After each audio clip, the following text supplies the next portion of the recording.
I'm going to talk about supporting your strobes, or you could support a camera this way too. It'd be a great way for any kind of straight down support. Um, I know a lot of times food photographers are going to want to put a camera directly over their table, but I'm using it for strobes. And what this is, what you're looking at is it's all built around something used in cinematography called SpeedRail. And SpeedRail is aluminum pipe, and it's aluminum pipe that is 1.25 inches in diameter. Well, not really, but it's called 1.25 inches, and it is schedule 40. And I'm going to get into all of that later when I talk about different places you can buy the SpeedRail, because they don't really sell it at the big box like Home Depot or Lowe's. Um, and the reason that I'm using this is because I find that when I set up a lights for one of my subjects, and I often want to fly a light like this where it is a little bit in front of the subject and directly overhead. Um, I find that when I do that, the floor space, and I'm going to be shooting outside when it's nice, that's the ideal, or I'm going to be shooting in a garage if it's still warm, or I have a space above our garage that's pretty large, that it it's very hard for me to walk around the subject because the light stands are really, really close to the subject, and I'm kind of always tripping over them, or I'm bumping into the softbox or whatever. And in this configuration, I have a piece of speed rail that's 6 feet, but I have another piece that is not in this photo that is another 6 feet, and you can join them together. Um, and here you can see the black connector off to the right.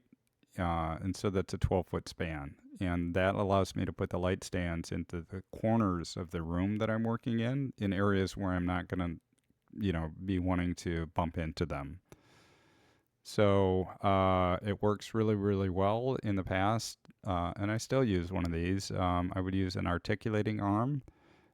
This arm goes 32 inches from the light stand out to the farthest point that you can fly a light. So in this case, 32 inches out to the left. And that would be if it was perfectly parallel to the ground or perpendicular to the stand. These boom arms are nice. They're really easy to adjust up or down. Um, they're also kind of expensive. So I will link a different video that I made in the description below if you want to learn more about these. But, with the speed rail and some of the equipment that you're going to need in order to attach the speed rail to your light stands, and I'll talk about this later, um, it does more than just the configuration that you see here. It is literally the building block of how they build out lights on cinematography or film or TV shows. Uh, it, if you've ever seen a behind the scenes of how they do let's see, a car scene in an action movie, you'll see a ton of this stuff, kind of clamped to the outside of a truck or a car in order to support the really, really heavy cinematography cameras that are needed for the shot. Um, so let me talk and let me address a little bit about the hardest piece in this whole equation. Believe it or not, it is not what you're looking at here. These are easy to buy and find. But the hardest piece is going to be the tube or the pipe. So, and it gets confusing. So what I will say is you're going to look for something called 1.25 inch pipe.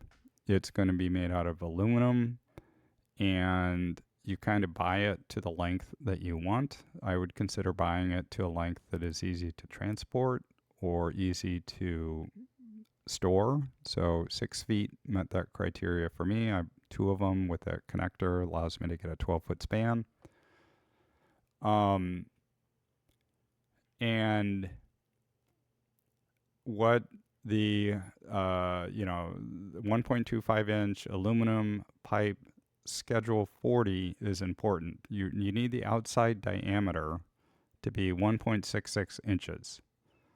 And that's important because these connectors, if you will, that are going to hold the pipe to your light stand or the baby pin that's off to the right, the diameter of those connectors are, they're really looking for something that's around the that is around 1.66 inches, maybe a little bit bigger. So I found, you're not going to find unfortunately, you can't find the pipe easily. It's not, let's say, at a big box, Home Depot or Lowe's. Um, I saw two different ways to get it. One is the route that I took, which is from a company that sells lots of metal parts to industry. And that was a place called Online Metals. And the other was I probably should have used, and it's much easier. And that's just to go to the stores that sell this equipment. So the black equipment is made by Modern Studio Equipment. You can buy Modern Studio Equipment directly from Modern Studio Equipment, or you can buy this from um, an outlet called FilmTools, FilmTools. It's FilmTools is kind of the Adorama or B&H for cinematographers.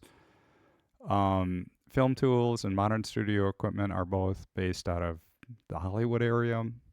Matthews Studio Equipment makes a lot of the stuff that you're looking at here.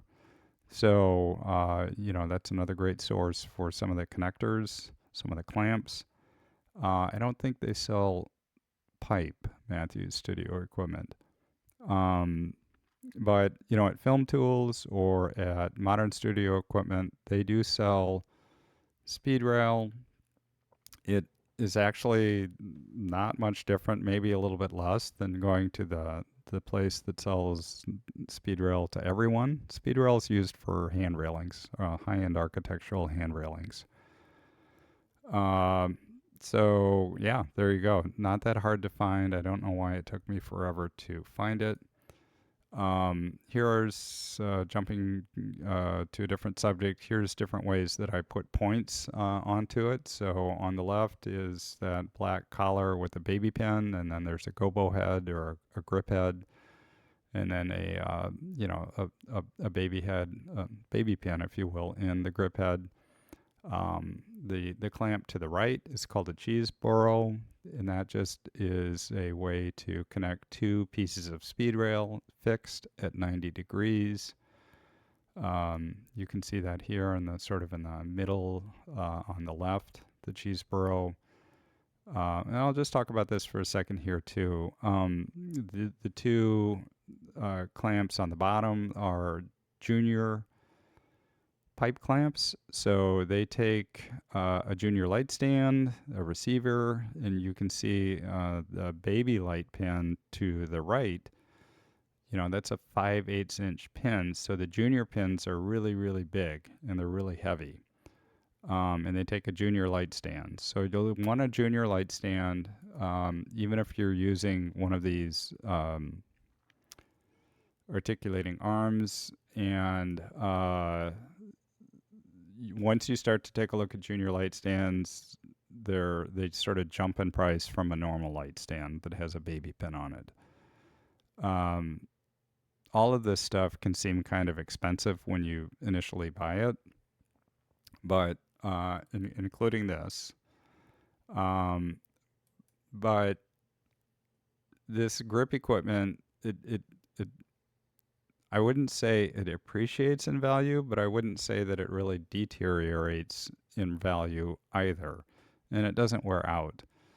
So 10 years from now, if you need to get rid of it, you're going to be able to sell it, and you're going to find that it's probably held most of its value. And So if you look at it from that standpoint, yes, it is expensive for the initial purchase, but over time, yeah, it's gonna if you're if you're charging for your work, it's gonna make you money. But also, with a little bit of work, you can kind of easily resell it. Here's different clamps that I put on there. So there's a Mayfer clamp that's on the left. I don't really like those, but I have them. There's the baby pin that fits directly on the tube. That is quite nice. That's made by Modern. There's a Maddalini clamp to the right. That silver clamp. So Maddalini licensed the rights to make these clamps from the guy that invented them. That's Cardellini. By the way, that's one of the reasons I like Matthews.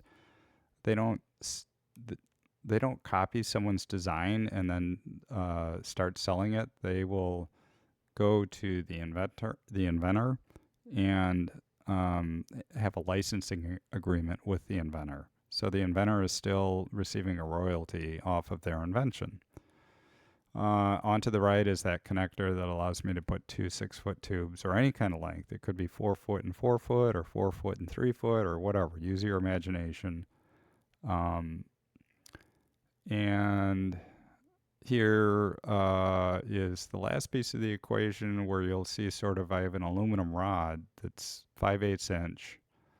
It's solid, and I can put that into a grip head. It's at the top of the photo here, and by doing that, it allows me to raise or lower my softbox or my light. In this configuration, it's fixed. The light is not going to go up or down unless I adjust the light posts. And adjusting the light posts is not fast. You want to level the SpeedRail. You have to inch them down.